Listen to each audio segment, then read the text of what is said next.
අවසානට ඔයාගේ ස්ක්‍රීන්ෂොට් එක පෙන්නනවා. ඒ විදිහට තමයි ඒක හැදෙන්නේ. ඊට පස්සේ ඔයාලට එතනින් බැක් වෙන්න පුළුවන්.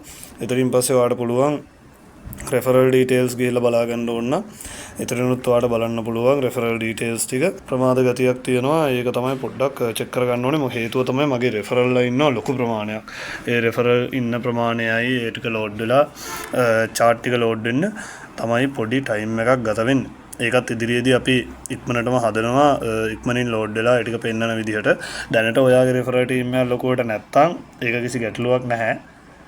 ඔයාගේ මේ ටීම් එක ග්‍රෝ කරගන්න. එතකොට ඔයාට මේ ඉක්මනටම මේ බටන් එකෙන් ගියාම ඔයාට පෙන්වනවා ඇති ඔයාගේ රෙෆරල් ඩීටේල්ස් ටික.